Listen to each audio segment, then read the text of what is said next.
Hey, what's up, guys? Endless Storm here, and I'm coming at you with a little quick rundown of my Witch PvP guide.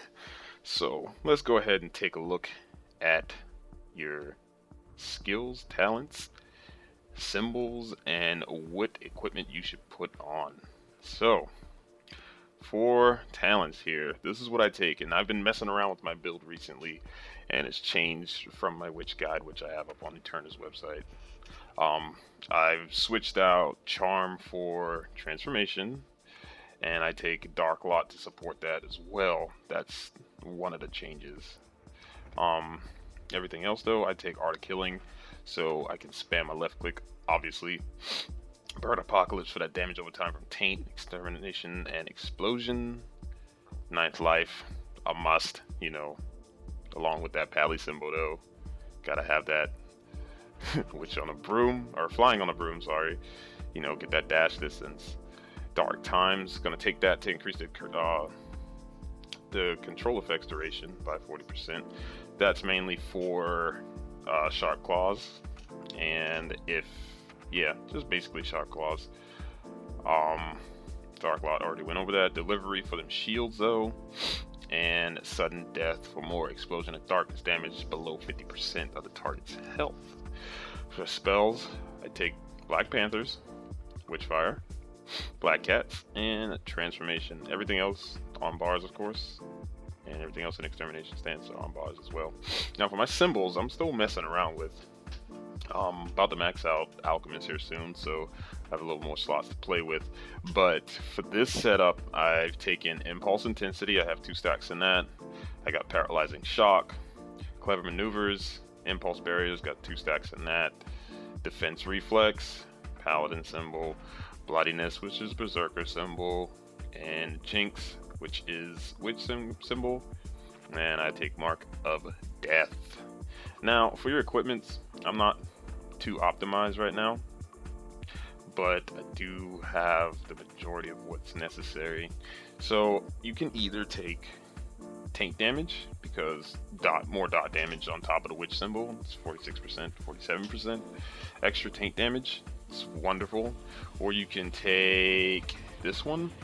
The witch inflicts 18% more damage to targets affected by evil eye, and its cooldown is reduced by 12 seconds. That is a wonderful, wonderful stat to have, especially for the setup. Don't necessarily take this one. I had that on for PvE purposes. You can either take Dark Ritual reduction or damage reduction by 60%, or you can take, let's see, what's the other one? You can take Black Cat's duration, but I would recommend doing Dark Ritual damage reduction, because you have to stand still for Dark Ritual, and of course Murder Crows takes an ass ton of mana. Now for your amulets, you want to grab Explosion of Darkness and Murder Crows on these bad boys, because you want more damage on that Explosion of Darkness on the top side and on below 50%, because that's when everything else kicks in as well. Murder Crows damage, I mean, that dot plus taint is just gonna destroy. Now, backing up just a little bit, if you really want to get into some damage, grab Witch Circles and substitute it for Dark Times. You can drop off the control effect duration, because we don't have, and at least in my build right now, I don't have a lot of control effects. I mean, Dark Times works really well with Charm, that can shut somebody down real quick. You can pop off a full combo on them and get away. But if you want to take more Murder Crows damage for PvP purposes, switch these out. I don't necessarily use Terrifying Swarm though, because it just doesn't work for me sometimes. Like, I'll spread taint via Epidemic here, and it just won't fear sometimes. So I don't really recommend it. I don't rely on it. I mean, you got a fear on Racket of Crows anyways, so it really comes down to it. But yeah, that's just a little side note there. So back to equipment. Definitely Murder Crows damage and Explosion of Darkness damage.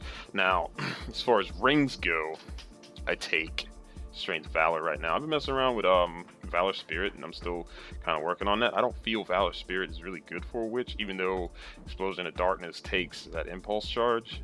I don't really feel like it's the greatest. However, I still don't have all of the symbols necessary to back up Valor Spirit, and I'm still working towards that. But I've had a couple really good games with Valor Spirit, I'm not gonna lie. So it's really up to you, your playstyle. A little extra on Valor Spirit, it doesn't give you that top end damage that Strength Luck does, and what I mean by that is Strength Luck gives your skills the ability to hit, you know, higher than, or not higher, I'm sorry, the ability to hit the max damage range. So your Taint ends up doing more damage, Murder of Crows ends up doing more damage, so your dots consistently do more damage. However, though, like, your impulse charge doesn't do that much, but your crits behind the impulse charge equals really good damage. So I mean, Strength Luck is really good. Valor Luck, haven't really messed with that yet, but I'm working towards that because, you know, people have been saying Valor Luck endgame PvP. But yeah, play with these stats, see what works for you and your playstyle.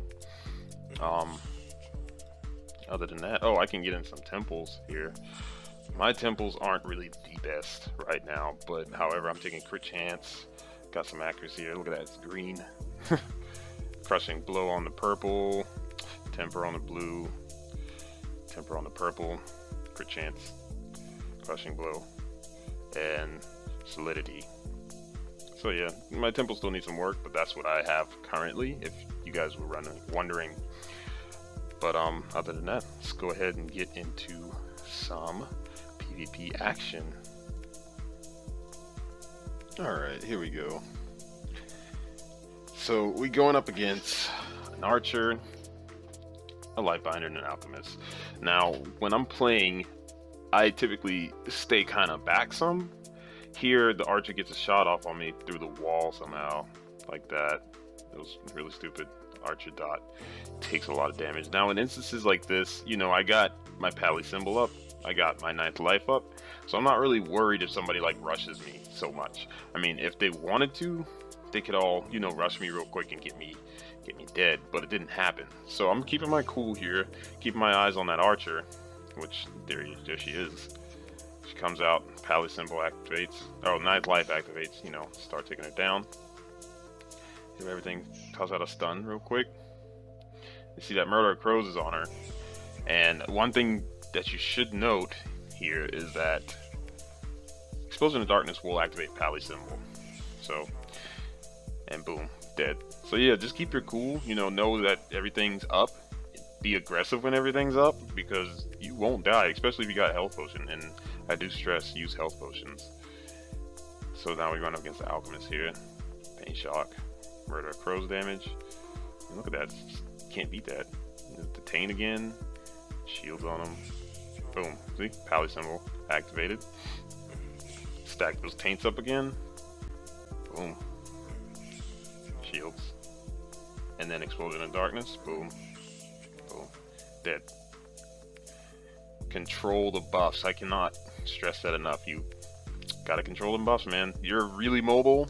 You're a witch. You benefit from that damage a lot. And you're squishy, so if you're playing the one with health orbs, grab them. Just grab them for your team, because it means that the other team can't have them. 58k right there. Explosion of Darkness. So now everything's off cooldown here. And this is where you gotta be a little less aggressive. Like, my pally symbol's up, however, but my 9th life is down and my health potion is off cooldown. Now, you don't really need these things to do good.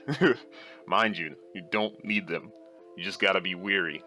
So I'm being a little cautious here. I'm line of sighting. Archer's back there. I'm going for her as first. However, they can get the transformation off on her, but it's on cooldown, which is really stupid. I'm line of sighting the archer here, but I'm attacking the lightbinder to get some damage pressure on her. And here comes the archer. She hit me with a fire shot, unfortunately. And there's a gunner. She health pots. Health is going down. Health is going down. keep my distance, and boom, Archer goes down right there. Gunner's after me. Here I missed the black cats. Gunner comes and Pally Symbol activates. So now I kind of mess up here, which I hit him with an Evil Eye while he was immune. I should have hit him with a Murder of Crows, which there it goes, and then tried to get Explosion of Darkness off. And I tried to get Paralyzing Shock off on the Lightbinder so she stops attacking me, but I hit the Oculate and I die right there. Alright, so everything's back up. Ninth life's off, health potion's off, so we can be aggressive again. Now, as far as switching stances go and being really mobile with that, you always got to remember that Explosion of Darkness and Extermination will pop you back into your normal stance. As far as being able to switch back and forth, one button, of course, switches you, but I use Reza Naga, and that's what allows me to switch smoothly, because I mean it's right there on my thumb on the mouse. I don't have to press one, I can keep moving. So boom, transformation on the Lightbinder gets her out of there, but however, she was being attacked. So yeah, look at that Archer damage. Now, you can't get worried in a situation like this, because ninth life's activated. You got 10 whole seconds to pop things off. She pops a health potion. I pop a health potion. She's in that thing. I try not to dash through the circle, so I hit the wall. So again, you know, the damage from that Archer is falling off. Boom, because I'm not above 50%. Boom.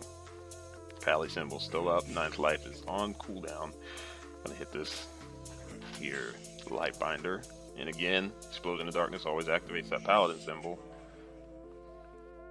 There's that switch. Now, another thing to note is you can animation cancel your Epidemic and Murder of Crows. That also helps with you being very mobile, which I don't necessarily do much unless I absolutely have to, because I don't want to waste my dashes, you know? So it's an option. It's there. Keep it in mind. I did not mean to use Living Assistant. I don't like using Living Assistant in PvP. I just don't. I mean, if you take Living Assistant with the stun, Slime Marsh talent, or Marsh Slime, then of course you're gonna have to switch up your equipment. It's gonna have to grab that 46% of Living Assistant damage, etc, etc. But see, the thing is, you have to get a full cast off on Living Assistant for it to stun.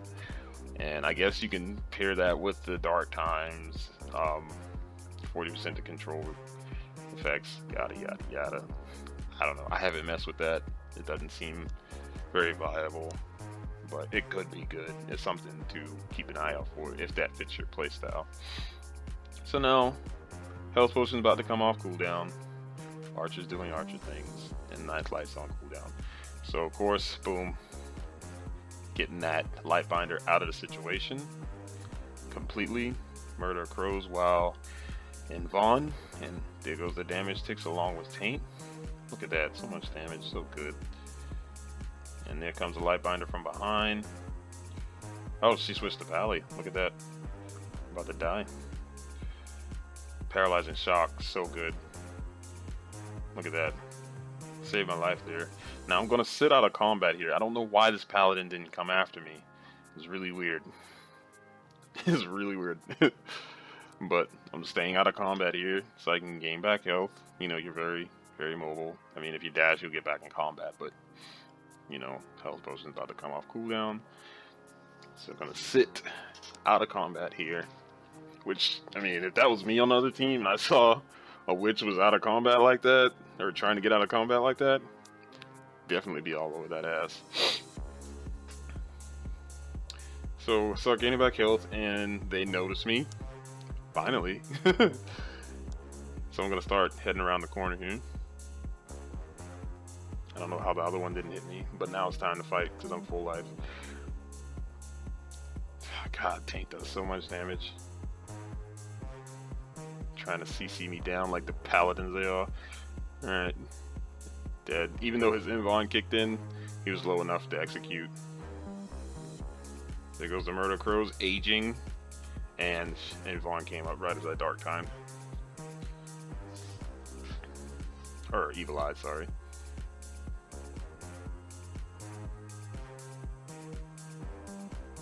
Boom, pally symbol activated.